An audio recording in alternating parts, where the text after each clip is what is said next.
Nah gitu dong, akhirnya Hasto Kristianto melakukan perlawanan. Dari statusnya yang menjadi tersangka ditetapkan oleh KPK, akhirnya tanggal 10 Januari Hasto Kristianto dibantu oleh kuasa hukum dan juga tim hukum dari PDIP melakukan pra-peradilan atas kasusnya ke Pengadilan Negeri Jakarta Selatan. Gitu dong. Jadi gentle, ya kan? Jenderal Partai Demokrasi Indonesia Perjuangan Hasto Kristianto mengajukan pra-peradilan terkait statusnya sebagai tersangka dalam kasus dugaan suap Harun Masiku. 2 bulan, ya kan? Anda sudah hitung berapa koruptor yang sudah ditangkap? Sebaiknya memang Hasto dinonaktifkan sebagai sekjen PDIP, kemudian PDIP bersiaplah untuk munas. Ganti Hasto. Hasto ini yang sangat meresahkan dan mengganggu. Itu intinya, dan memang harus dihentikan sehingga. Selamat datang di Yuda Media HD. Selama beberapa menit ke depan di video kali ini kita akan ngebahas bagaimana Hasto Kristianto ini sebenarnya sekjen yang memberikan dampak baik memimpin partai ini jadi besar atau justru jadi benalu gitu. Karena ada beberapa orang yang berpendapat bahwa Hasto ini adalah sumber dari masalah-masalah yang dialami oleh PDIP. Jadi ini mana yang benar nih? Jenderal Partai Demokrasi Indonesia Perjuangan Hasto Kristianto mengajukan pra-peradilan terkait statusnya sebagai tersangka dalam kasus dugaan suap Harun Masiku. Sekjen PDI Perjuangan Hasto Kristianto mengajukan pra-peradilan terkait penetapannya sebagai tersangka dalam kasus Harun Masiku ke Pengadilan Negeri Jakarta Selatan. Hal ini dikonfirmasi Humas Pengadilan Negeri Jakarta Selatan Jumianto Jumat malam.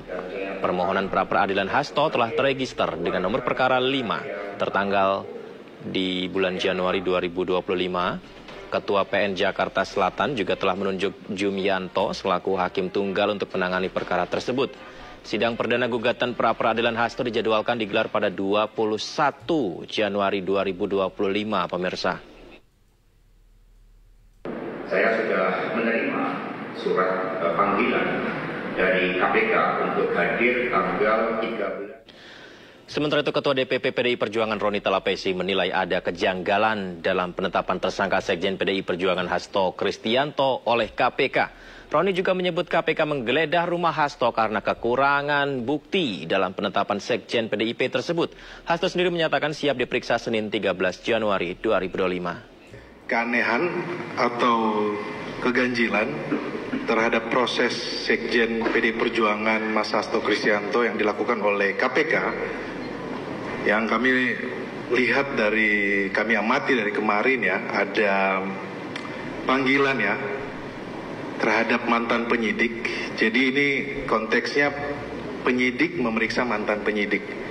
Menjadi pertanyaan buat kami. Yang kedua, dramatisasi terkait dengan koper ya, yang kemarin masyarakat menyimak bahwa berdalil agar letakkan di dalam koper agar aman. Namun menurut kami akal sehatnya publik tidak bisa menerima alasan tersebut ya, karena itu hanya sebuah flash disk dan buku kecil. Kami melihat ini bagian dari penggiringan opini yang terus terjadi, yang akan dilakukan sejak panggilan pertama terhadap Sekjen PDI Perjuangan. Kemudian kami melihat juga bahwa penggeledahan ini mengkonfirmasi bahwa KPK tidak mempunyai bukti yang cukup ketika mentersangkakan Sekjen PDI Perjuangan Mas Hasto Kristianto. Tapi di pendapat yang berbeda, di hasil dari apa istilahnya ya, interogasi mantan penyidik KPK, diantaranya ada Novel Baswedan, itu menyebutkan bahwa KPK tidak kekurangan alat bukti bahwa sejak 2020 nama Hasto sebenarnya sudah mau ditetapkan sebagai tersangka. Justru tidak dilakukan hingga 2024 ini karena ada yang melindungi, yaitu mantan Ketua KPK Firly Bahuri. Jadi ketika Roni Talapesi mengatakan bahwa penggeledahan rumah Hasto itu bukti bahwa KPK kurang bukti, kemudian bahkan dipanggil ex penyidik KPK untuk diperiksa, kemudian ada lawakan KPK memeriksa KPK gitu kan. Itu justru dibantah oleh mantan penyidik KPK yang diperiksa oleh KPK sendiri. Menyatakan bahwa ini bukan soal kekurangan bukti. Kalau mau mentersangkakan Hasto sejak 2020, Hasto itu sudah bisa jadi tersangka sebenarnya. Jadi nggak kurang alat bukti. Tidak ditersangkakannya Hasto waktu itu muncul satu nama, yaitu Firly Bahuri sebagai ketua KPK yang menjabat waktu itu melindungi Hasto dan juga PDIP. Tidak bisa merasakan kalau anak-anak itu, kalau anak lapar ke sekolah itu bagaimana caranya. Dia tidak bisa merasakan. Itu saudara-saudara, saya tidak ragu-ragu. Gak apa-apa saya diejek. Saya yakin saya berada di atas jalan yang benar. Saya yakin rakyat Indonesia mendukung saya. Saya akan teruskan. Saya akan teruskan program ini.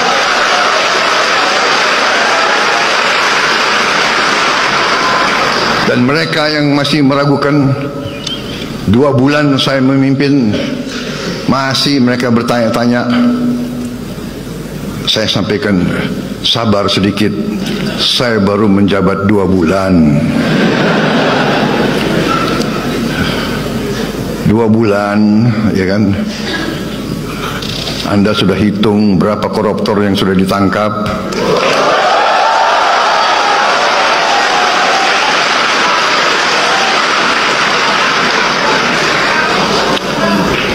Saudara-saudara sekalian yang nyinyir sama saya, silahkan kau duduk aja di sebelah situ. Ya. Ini belum apa-apa. Ini belum apa-apa. Nanti 6 bulan lagi baru saudara boleh nilai pemerintah Prabowo Subianto. Oke, ini semacam sentilan dari Prabowo Subianto terkait kasus-kasus yang berhasil diungkap di awal-awal kepemerintahan Pak Prabowo Subianto gitu ya. Salah satunya adalah kasusnya Hasto Kristianto termasuk begitu ya. Kalau kita runut dari kalimat-kalimat awal kita di video ini, pertama mulai dari kenapa Hasto Kristianto masih belum juga ditersangkakan padahal ada informasi dari 2020 buktinya sudah cukup untuk mentersangkakan.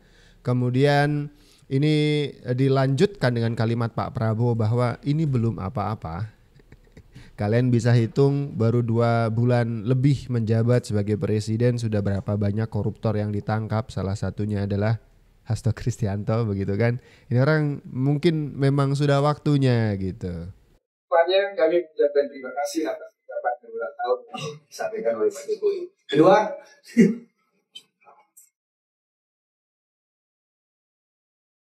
bagaimana kalau para netizen menantang Sekjen PDIP untuk membuka video yang diklaim bukti kejahatan Jokowi dan keluarganya? Biar semuanya terang benderang atas nama NKRI. Bola liar yang dilontarkan Sekjen PDIP, Hasto, yang mengklaim menyimpan beberapa video dan dokumen penting kejahatan mantan orang nomor 1 di Republik ini, ditantang salah satu kader PDIP Jawa Tengah dengan sebutan Sekjen bermental tempe karena tidak berani mendatangi KPK dan membawa bukti video yang diklaimnya bisa mengguncang politik negeri ini.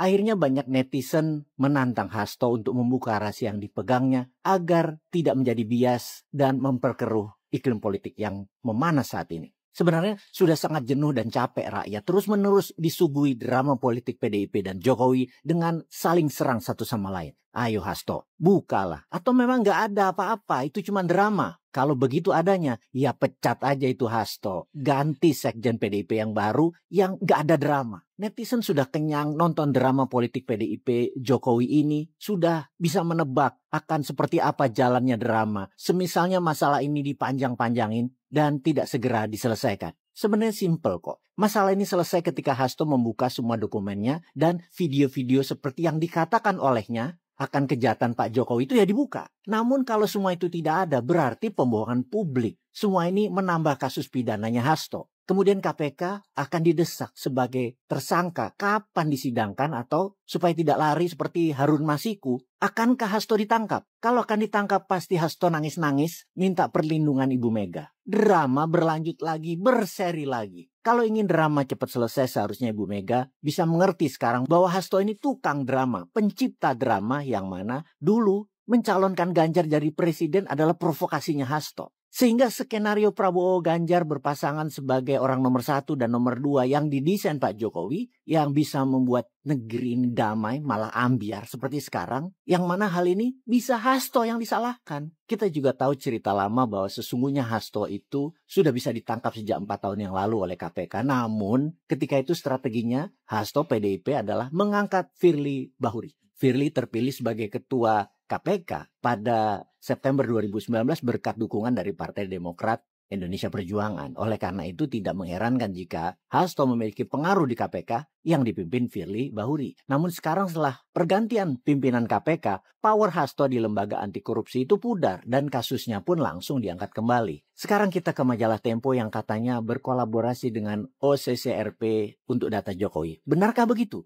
Tentunya Tempo yang bisa klarifikasi hal ini. Karena memang selama ini banyak yang beranggapan bahwa media Tempo memiliki kecenderungan anti terhadap Jokowi. Dalam salah satu postingan mereka di platform sosial media X pada 16 Mei 2024, Tempo secara jelas menyatakan bahwa mereka berkolaborasi dengan OCCRP. Hal ini menimbulkan dugaan bahwa penominasian Jokowi sebagai pemimpin terkorup 2024 merupakan hasil kolaborasi antara Tempo dan OCCRP. Walau terlepas dari hal itu, Jokowi masuk sebagai nominasi pemimpin terkorup itu diliput di media Tiongkok, Australia, dan Singapura. Banyak.